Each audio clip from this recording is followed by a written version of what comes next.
தமிழா, இது உங்கள் அபிமான சம்ஷுதீன் மீடியா வழங்கும் என்னதான் நடக்குது அங்க நிகழ்ச்சி. நான் உங்கள் அன்பு தோழன் விஜய் முகமது சம்ஷுதீன். இன்னைக்கு ஒரு அழகான ஒரு ஷோவை ஒன்று பார்த்தேன். வா தமிழாவா, இதை வந்துட்டு நடிகர் ஆரி வந்துட்டு தொகுத்து வழங்குறாரு. இந்த ஷோல ஒரு கண்டென்ட் சோஷியல் மீடியா இன்ஃபுளுசர் எல்லாம் உட்கார வச்சுட்டு ஆப்போசிட்ல பாதிக்கப்பட்ட மக்களை எல்லாம் வச்சு ரொம்ப அற்புதமா வந்துட்டு ஒரு விவாதம் ஒன்று நடந்திருக்கு. அந்த விவாதத்தை பார்க்கும்போது எனக்கே இதை பேசியே ஆகணும் அப்படின்னு தோணுச்சுங்கிற அளவுக்கு இருந்தது. 100% அந்த வீடியோல இருந்தது அனைத்தும் உண்மைகளே. ஒரு புருஷன் பொண்டாட்டி 2 பேர் பண்ற அநியாயம், அவங்க 8 கோடியே நம்ம நிதியை திரட்டி ஏமாத்தி இருக்காங்க. இவர்கள் என்ன சொல்கிறார்கள்? சகோதரர் திவாகர் நான் டாக்டர் படிச்சிருக்கேன் அப்படின்னு சொல்றாரு. எனக்கு ஆச்சரியமா இருக்கு. ஆனா அவர் பப்ளிக் பிளேஸ்ல குடிக்கிற ஒரு வீடியோ பதிவு. குறிப்பா நான் இந்த ஒரு பொண்ணை பத்தி நான் பேசியே ஆகணும். ப்ரமோஷன் பண்ண வேணாம்னு சொல்ல, பேக் எண்ட்ல ஒரு ரிசர்ச் பண்ணுங்க. சிறப்பாக பேசியிருக்கிறார்கள். ரிலேஷன்ஷிப்கான ஆப் எல்லாம் ப்ரோமோட் பண்றீங்களே, எத்தனை கேர்ள்ஸ் சோஷியல் மீடியா மூலமா அபியூஸ் ஆகுறாங்கன்னு உங்களுக்கு தெரியுமா? தரமான சம்பவம் இருக்கு. வாங்க வீடியோக்குள்ள போகலாம். நம்ம சேனலை சப்ஸ்கிரைப் பண்ணாம பார்த்துட்டு இருக்கீங்கன்னா தயவு செஞ்சு சப்ஸ்கிரைப் பண்ணிடுங்க. அதாவது ஒருத்தங்களுடைய வளர்ச்சி என்பது எங்கிருந்து ஆரம்பிக்கணும் அப்படின்னா படிப்புல இருந்து ஆரம்பிக்கலாம், அப்படித்தானே? திறமையில இருந்து ஆரம்பிக்கலாம். ஆனா முட்டாள்தனமா ஏதாவது ஒண்ணு பண்ணா கண்டிப்பா வந்துட்டு ஒரு இடத்துல நம்ம வெற்றி பெறுவோம் அப்படிங்கறத எடுத்து வச்சு நிறைய பேர் இருக்காங்க. அதற்கு நம்ம வாட்டர்மெலன் ஸ்டாரே ஒரு மிகப்பெரிய ஒரு எடுத்துக்காட்டு. தர்பூசணி சாப்பிடுறீங்க, அதை வச்சு ஒரு ஸ்டார் பட்டம் கொடுக்குறாங்க, அவங்க ஃபேமஸ் ஆகுறாங்கன்னு நினைக்கிறாங்க. ஆக்சுவலி கோமாளி அவங்கள பார்த்துட்டு இருக்காங்க. அவரை நிறைய பேர் ட்ரோல் பண்ணி திட்டி வீடியோ போடும்போது கூட நான் கூட வந்துட்டு இது ரொம்ப தவறு, ஒரு தனி மனிதன் அப்படி பேசக்கூடாது. ஏன்னா சமீப காலத்துல ஒருமையில் அவரை பேசி அதையெல்லாம் பார்க்கும்பொழுது ஒரு வேதனை இருந்தது.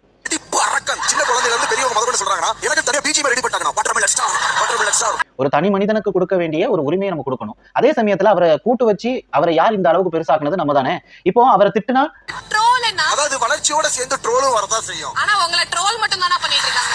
வியூஸ் கூடுங்கிறதுனால தான திட்டுறோம். ஆக மொத்தத்துல இங்க வாழ்றது சாவறது எல்லாமே நல்லது கெட்டதுக்காக இல்ல, வியூஸ்க்காகத்தான் அப்படிங்கிற மாதிரி இருக்கேங்கிறத பத்தி நிறைய வீடியோல போட்டு இருந்திருப்பேன். அவங்க ஃபேம் ஆயிட்டாங்க, பட் அவங்கள அவங்க ட்ரைன் பண்ணிருக்கலாம், ஒரு ஆக்டிங் கிளாஸ் போயிருக்கலாம். சொல்றதுக்கு ஆனா உண்மையிலேயே இவரை பத்தி எனக்கு ரொம்ப ஒரு காண்டு வந்த விஷயம் என்ன அப்படின்னு பாத்தீங்கன்னா, இவங்களுக்கு என்ன தெரியும் என்ன பத்தி? சினிமா துறையிலும் போய் கால் பதிச்சுட்டேன், உங்களை கார்னர் பண்றதுக்காக இல்ல ஷோ. இருப்பினும் அவருடைய தொழிலுக்கும் அவர் படித்த படிப்பிற்கும் இப்பொழுதும் என்னிடத்தில் அவருக்கு மரியாதை இருக்கிறது.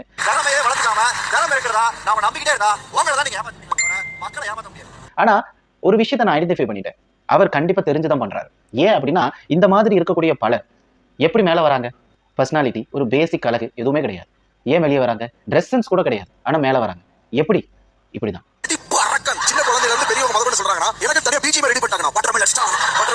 ஒருத்தங்க காமெடி பண்ணா இதெல்லாம் பெரிய காமெடியில இருந்து கிளம்பி போயிடுவாங்க. அப்படி இல்லாம வெறுப்பேத்துற மாதிரி பண்ணி ஃபேமஸ் ஆகிறது. உண்மையிலேயே இது பெரிய அளவுல ஒர்க் அவுட் ஆகுது. உண்மையிலே பிளாக் ஸ்டாரா அந்த பையன் இப்போ வந்துட்டு ஜி தமிழ்ல ஒரு ஷோல வந்துகிட்டு இருக்கான். உண்மையிலே அவர் மீதும் எனக்கு நிறைய மரியாதை இருக்கு. கருத்து வேறுபாடுகள்ங்கிறது வேற, விருப்பு வெறுப்புங்கிறது வேற. ஆனா நியாயம்ங்கிறத பார்க்கும்போது அவர் எங்கிருந்து வந்தாருன்னு பார்க்கும்போது கண்டிப்பா இந்த இடத்த சொல்லிதான் ஆகணும். அது தவறான ஒரு வழிதான். ஆனா அவருக்கு வந்துட்டு நிறைய நாலேஜ் இருக்கிறவரு, நிறைய டேலண்ட் இருக்குது.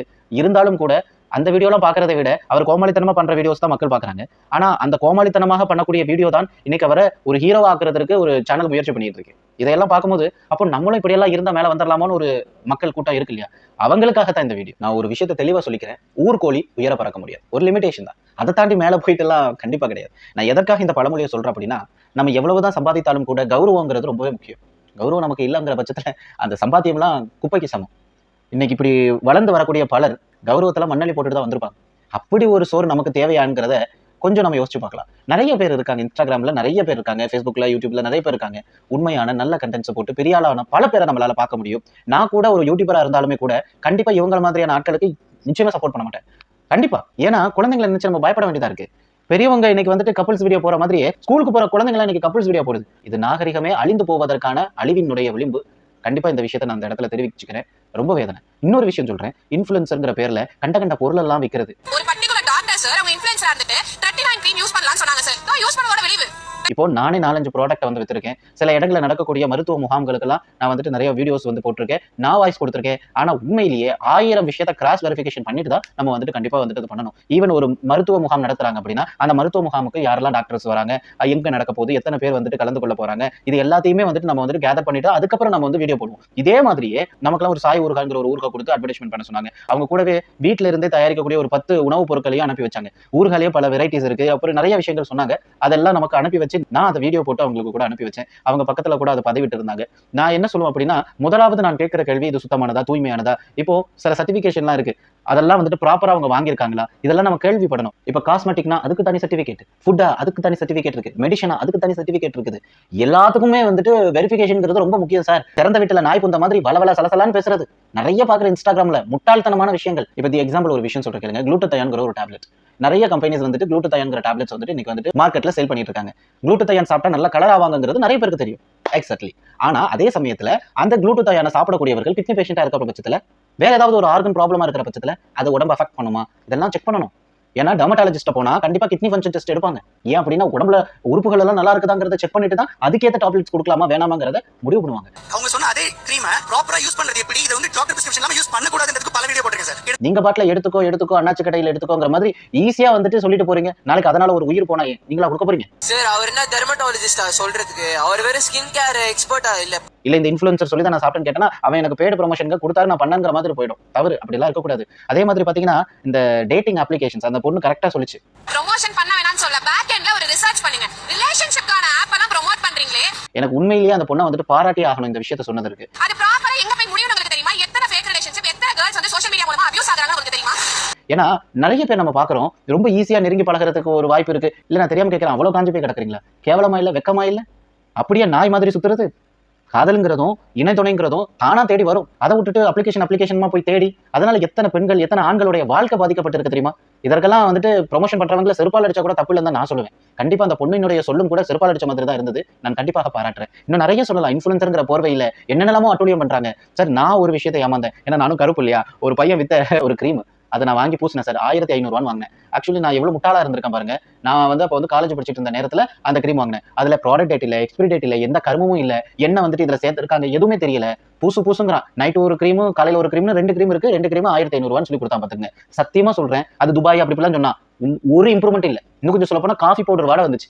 உண்மையிலேயே அது என்ன கிரீம்னு கூட தெரியல. ஆனா நிறைய பேர் நான் பூசினா இப்படி வந்துச்சு அப்படி வந்துச்சுன்னு சொன்னாங்க. ஆனா அவங்களோட இன்ஸ்டாகிராம் ஐடியில எல்லாம் போய் பார்க்கும்போது அவங்க நேச்சுரலாவே அழகா இருக்கிற மாதிரி தான் இருக்கு.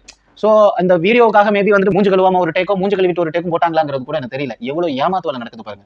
ஆனா மக்கள் ஏன் ஏமாறீங்க? என்னோட கேள்வி அதுதான். இப்ப நானே வந்துட்டு பகுத்தறிவை பற்றி பெரியார் சொல்லும் போது உன் சிந்தனைக்கு கூட அது பொருந்தலைன்னா அதை ஏத்துக்காதுன்னு சொன்னார். அதே மாதிரி தான் இப்ப நானே ஒரு விஷயத்த சொல்றேன். இப்ப என்கிட்ட வராங்கப்பா, ஒரு கம்பெனி வருது, ஒரு 50,000 கொடுக்குறாங்க, மாசம் உனக்கு ஒரு 5,000 ரூபாய் வரும்பா, இந்த ப்ராடக்ட்டை பத்தி நீ பேச முடியுமா அப்படிலாம் என்கிட்ட கேட்கறாங்கன்னா நான் பேசுவேங்க.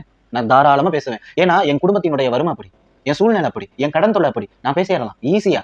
ஏன் கழுவுற மீன்ல நழுவுற மாதிரி நாளைக்கு எனக்கு எந்த ஒரு பிரச்சனையும் வராத மாதிரி கூட என்னால பேச முடியும், வாய்ப்பு இருக்கு. ஏன்னா என்னுடைய சூழ்நிலை அப்படி. உங்களுக்கு என்ன? உங்க ஹெல்த், உங்களுடைய உடல்நலம், உங்களுடைய ஆரோக்கியம் உங்களுக்கு தான் முக்கியம்.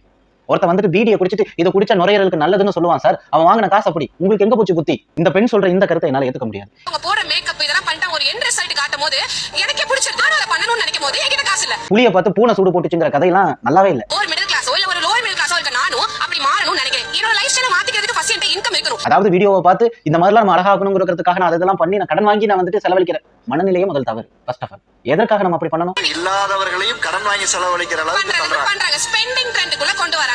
நல்லா இருக்கிற பட்சத்தில் செய்யணும் சார். எனக்கு ஊர் சுத்துறது ரொம்ப பிடிக்கும் சார். ஊர் சுத்தக்கூடிய பசங்களை எல்லாம் பார்ப்பேன், சந்தோஷப்படுவேன். நமக்கு காசு இருந்துச்சுன்னா அதை செய்யணும். இப்போ நமக்கு சேவிங்ஸ் அவசியங்கிறதுனால நம்ம சேவிங்ஸ்ல பண்றோம், அவ்வளவுதான். கூமாப்பட்டியில ஒரு பையன் கூப்பிட்டான், அதனால நாங்கெல்லாம் போனோம். எங்க கூமாப்பட்டிக்கு வாங்க அப்படின்னு சொன்னாங்க. சோ அதை நம்பி எத்தனையோ பேர் வந்தாங்க. அவர் சொல்லக்கூடிய நிகழ்வுகள் 50% போய் 50% மேல அங்க எல்லாமே பொய்யா இருந்தது. ஏன் போறீங்க? ஆக்சுவலி அதுதான் தவறு, உங்களுடைய தவறும் கூட. ஒருத்தங்க சொன்ன உடனே அப்படியே எடுத்துக்கிறீங்க. ஓட்டு போடணுமா, ராணுவ வீரரை கூட்டிட்டு வந்து யாரும் விளம்பரம் பண்றது இல்ல. ஏன் அரசியல்வாதியை கூட கூட்டிட்டு வரது இல்ல. யாரை கூட்டிட்டு வராங்க தெரியுமா? சினிமா நடிகர்களை. அவங்க சொன்னதான் நம்ம கேட்கிறோங்கிற மனநிலை நமக்கு வந்துச்சு பாத்தீங்களா? நம்மளதான் முதல் செருப்பால் அடிக்கணும். அவங்களை அடிச்சு தப்பு இல்ல, நம்மளே நம்மள அடிச்சுக்க வேண்டியதா. அதிகமான நேரத்தை நம்ம இந்த மாதிரியான சோசியல் மீடியால கழிக்கிறோமே, ஏதாவது ஒரு நல்ல விஷயத்தையாவது நம்ம ஃபாலோ பண்றோமா? இதையெல்லாம் நமக்குள்ளே நாம கேட்டுக்கொள்ள வேண்டும். மற்றவர்களை குறை சொல்லி தப்பே இல்லைங்க. இந்த மாதிரி பல வாட்டர்மெலன் ஸ்டார்ஸ் உருவாக்கிட்டு தான் இருப்பாங்க. உங்களுக்கு எங்க போச்சு புத்தி? அததான் என்னுடைய கேள்வி. மற்றவர்களை குறை சொல்லியே உங்க தப்ப மறைக்க நினைக்காதீங்க. நாம சரியா இருந்தா இந்த மாதிரி போலி இன்ஃபுளுன்சர் பேச்சை கேட்டுட்டு கண்ட கருமத்தெல்லாம் வாங்கி திங்க மாட்டோம், பூச மாட்டோம். இந்த மாதிரியான தலைவர்கள் பின்னாடி எல்லாம் போக மாட்டோம். கல்வி நிலையங்கள் யாரை கூப்பிடுறாங்கன்னா சுய ஒழுக்கமே இல்லாத இந்த மாதிரி சோசியல் இன்ஃபுளுன்சரை கூப்பிட்டு இந்த இடத்துல ஒருத்தருக்கு நான் சல்யூட் பண்ணணும். இந்த மனிதர் கேட்ட அந்த கேள்வி. கல்லூரி நிகழ்ச்சியில பேச வைக்கிறதும் சிறப்பளிப்பாளர்களை கூப்பிட்டு வைத்து அதே பள்ளியில படிக்கிற பெண் குழந்தைகளுக்கு என் மனதில் ரொம்ப வருடமா பொங்கிட்டு இருந்தது. ஏன்னா பாலியல் ரீதியா துன்பத்தில் பிடித்து மோக்சோ வழக்குகள் நிறைய இந்த சமூக வலைதள பிரபலங்கள் வந்து கைதாகிறாங்க. தமிழ் தெரியாது, அதுல இலக்கியம் இலக்கணம் எங்க இருக்குன்னு கூட தெரியாது.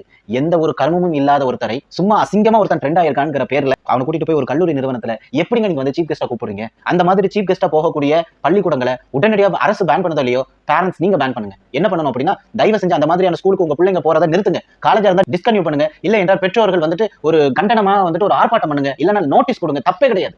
இதெல்லாம் தவறான ஒரு விஷயம், ஒரு தவறான முன்னுதாரணம். படித்தவர்கள், பண்பானவர்கள், அறிவானவர்கள், அறிவியல் அறிஞர்கள், ஏன் ரிட்டையர்டான கவர்மெண்ட் எம்ப்ளாயிஸ், குறிப்பா சொல்ல போனா ரெவன்யூ டிபார்ட்மெண்ட்ல இருக்கக்கூடிய அதிகாரிகள், எத்தனையோ பேர், ராணுவ அதிகாரிகள், போலீஸ் அதிகாரிகள், இவங்க எல்லாம் வீட்டுல வந்துட்டு தூங்கிட்டு இருக்கும் போது தேவையில்லாம வெறும் அசிங்கமா டான்ஸ் ஆடி நெகட்டிவிட்டியை ஸ்ப்ரெட் பண்ணி மேல வந்த ஒருத்தங்களை கூட்டிட்டு வந்து நீங்க உட்கார வைக்கிறீங்கன்னா, அதுவும் நாகரிகமற்ற செயல்களால் முன்னுக்கு வந்தவர்களை நீங்க மேடையில உட்கார வச்சு அழகு பாக்குறீங்கன்னா, உங்களுக்கு பேர் கல்வி நிறுவனங்களும் அல்ல, உங்க மண்டையில இருக்கிறதுக்கு பேர் மூளையும் இல்லை. இந்த விஷயத்த பல இடங்கள்ல நாங்கள் தெரிவிக்கிறோம். இது போன்ற இன்ஃபுளுசரை நம்பி இவர்கள் பின்னாடி போறதை விட்டுட்டு வேலை வெட்டியை பாருங்கிறத சொல்லிக்கிறேன். நல்ல கருத்துகள் போடக்கூடியவர்களை நிச்சயமாக ஃபாலோ பண்ணுங்க. எதற்காக அப்படின்னா, நல்ல விஷயங்களை தெரிஞ்சுக்கிறதுக்காக. உங்களுடைய பொழுதை கூட நல்ல விஷயத்துல போக்க முடியும். மனசுக்கு தோணுச்சு இதெல்லாம் சொல்லணும்னு சொல்லிட்டேன். இதற்கு மேல உங்களுடைய விருப்பம். உங்களுடைய கருத்து கமெண்ட் செக்ஷனை தெரியப்படுத்துங்க. இன்னொரு வீடியோல வந்து உங்களை சேர்க்கிறேன். அதுவரை தற்காலிகமாக தற்பொழுது விடைபெற்றுக் கொள்கிறேன். நன்றி, வணக்கம்.